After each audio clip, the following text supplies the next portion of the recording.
You guys ever try to pull this off? I was gonna get my boys to binge the 5-episode run of Echo with me, whether they liked it or not. Come on, it's only 5 episodes, just over 30 minutes each. Would have been easier to herd cats.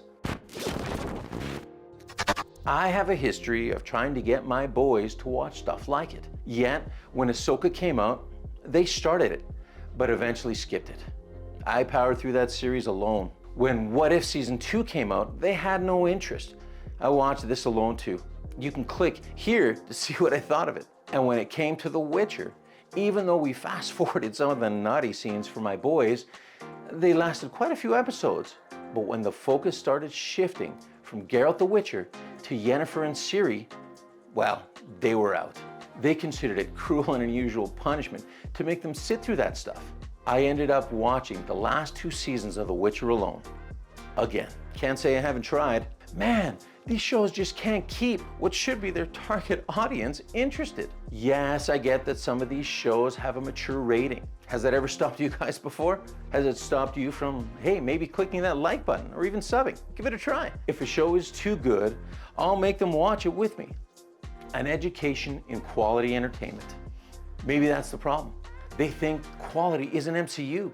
Well, they're not wrong, and they weren't wrong with Echo either. Here's how it went down. They had no choice. Again, they were gonna watch this with me. That's the nice thing about having teenage boys that still need me to pay for their internet. I could still call the shots. So they lasted an episode and a half. They started whining and complaining like kids being forced to go to the dentist on their birthday. This wasn't gonna work. My wife had to step in and let them off the hook. Their cries pulled at her heart, little Judases. I was on my own again. Why do I do this to myself? There are so many good shows out there to watch instead of forcing myself to watch something that just upsets my heart. Like the original Daredevil on Netflix. Remember that hallway fight in season 1? You know the one. Oh my gosh. One take, nearly a 5-minute brawl. It was raw, downright dirty, no holds barred alley fight. It was amazing. Sometimes when I'm feeling bored and I'm needing to feel hyped, I'll just pull up this clip. Well, now I know what I can watch to feel the opposite of that. You know those days when you're feeling too excited? Yeah. The fight scene in episode 1 between Daredevil and Echo will take that away. Like, what happened to the choreographers from the original Daredevil? Did they go on holidays? Were they sick? This scene is so weak that it's painful.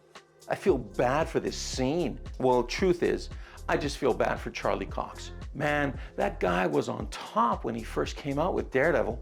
It was so good. And then he had that rough cameo with the Walk of Shame and She-Hulk.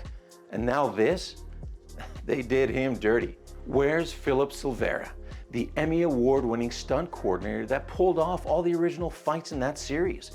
The master who was also behind the fight choreography in Deadpool as well. Nah, you wouldn't want that guy. He was too good. Can't keep people's expectations high. Now, it's nothing wrong with the stunt people themselves.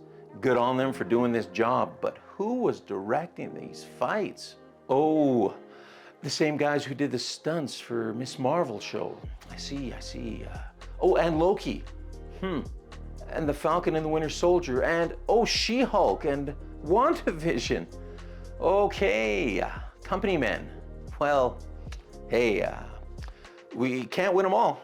Anyways, with Echo, Marvel pushed it as being more gritty and getting the mature rating, for emphasizing the issues of the main actress and how the show had sign language. They pushed how the main actress was missing a leg and as well was deaf.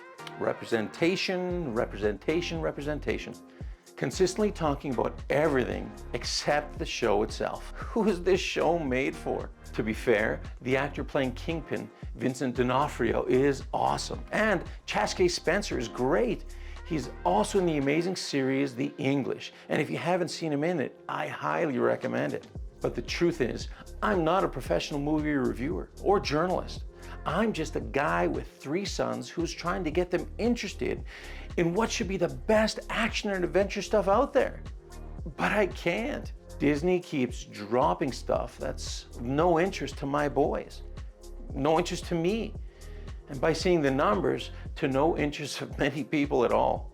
So with my boys gone, here I was, 3 episodes deep, and having to fight to keep my eyes open, alone again. It's no wonder Disney is losing the younger audience. Young people have no interest in this stuff. I seem to do it out of a toxic relationship I have with franchises like Marvel and Star Wars. It's an abusive relationship and I don't know how to get out. Episode 4 was clearly not for me. It involved the Kingpin, different from Daredevil in the comics. The Kingpin more concerned with talking. Talking.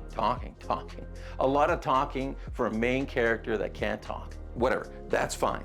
But once again, who is this show made for? As a Marvel fan my whole life, it's not for me. Fine, okay, I get it. My 3 teenage sons who love this kind of stuff, no, they're not interested. I volunteer with youth and young adults to the tune of hundreds monthly. No one is talking about this. Well, I can't say no one is talking about it. I am, and no one cares. What a shame. Are they not the demographic? Yes, the show is once again rated mature, but since when has that stopped kids either? I was 12 when I watched Aliens. And let's be fair, there's a difference between rated mature and rated Marvel's mature. And then there was episode 5, the finale. Oh my gosh, Grandma's got a mean left hook, I'll give her that. Well, girl bosses unite. And the Kingpin, touched and healed of his pain. Guess we'll see the softer side of him soon enough.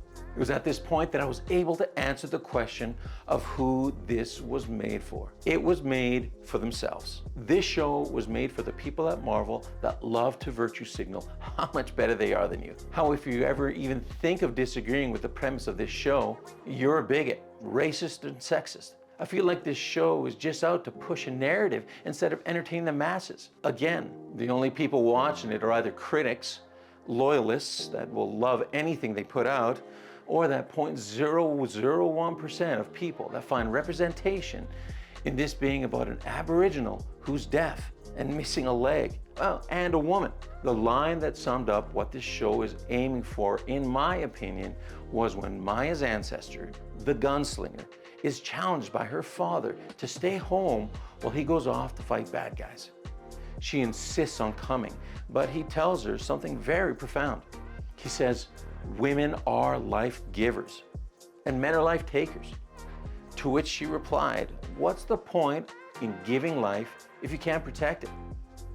She storms off, and minutes later, she single-handedly saves her father from an ambush. So, women are life givers, life protectors, life takers, nurturers, fighters, providers. What's the point of men? I thought we were supposed to do this kind of stuff together, men and women. And that's it. That's the subtle, not so subtle issue with this show and everything from Disney of late. What is the point of men? The message here says, well, to be evil, useless, and unable to do anything good. I hate it, especially trying to raise sons to show them to be leaders, protectors, providers. And you wonder why my boys and so many others aren't interested in this crap. Yeah, they were much more content watching One Piece while I watched this dumpster fire. Lucky them.